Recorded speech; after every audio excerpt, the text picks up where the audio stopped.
the last day of the Prophet's life, alayhi salatu wasalam. The Prophet didn't come out for the people for 3 days. He never came out, alayhi salatu wasalam. On a Monday, the Sahabas were praying Salatul Fajr. All of them, they were in line. The Prophet sallallahu alaihi wasallam, he moved the curtain. And he stuck his face out, alayhi salatu wasalam. And the people were standing in the prayer. The Prophet's face, the narration mentioned, was like waraqatu mushafin. It was like a page from a mushaf. That's how it was. ثم تبسم, the Prophet, he smiled and he laughed. Sallallahu alayhi wa sallam. The Sahabas radiyallahu ta'ala anhum, when they saw the Prophet's face come out, for days he hasn't come out, he hasn't led them. When they saw that, they was about to leave the prayer. They were so happy to see the Prophet sallallahu alayhi wa sallam. They never saw something better than that for themselves, to see the Prophet come out, alayhi salatu wasalam.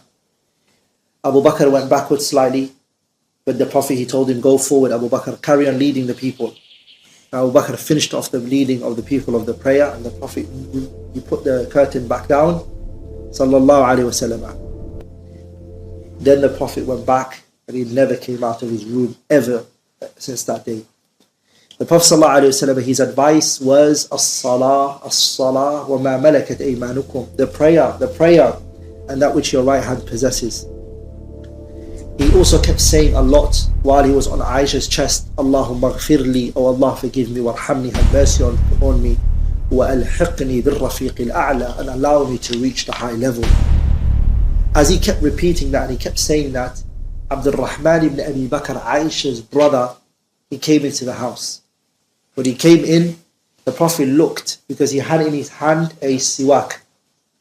The Prophet saw it, alayhi salatu wasalam, and Aisha, she realized that the Prophet was trying to hint, I want that.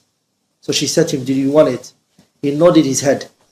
Aisha went, she broke the miswak into two. She told Abdul Rahman to take his part, and the other part, she took it and she bit on it, and she chewed it for the Prophet sallallahu alayhi wasallam. She chewed it, she prepared it, and then she gave it to the Prophet sallallahu alayhi wasallam. Aisha used to boast about this. She used to say, Tuwfiya Rasulullah fi bayti. The Prophet, he died in my house. Aisha used to say this. Wa fi yawmi, and the day that he died was my day, she said. Wa bayna sahri wa nahri. And he sallallahu alayhi wasallam, he died on my chest and my throat. His head was on my, that's when he passed away, sallallahu alayhi wasallam. Wa inna Allah jama'a bayna riqi wa riqihi. And my saliva and his saliva mixed together. Because she bit the miswak for him. It mixed together, she said. And he left the world in that position. If you look at the Prophet's life, it started with who? When the message first came down to him, who was it that he went to? His wife. And who was it the last person who he was with? Aisha. It started with a woman he was with, and it finished with what? A woman who he was with, sallallahu alayhi wa sallam.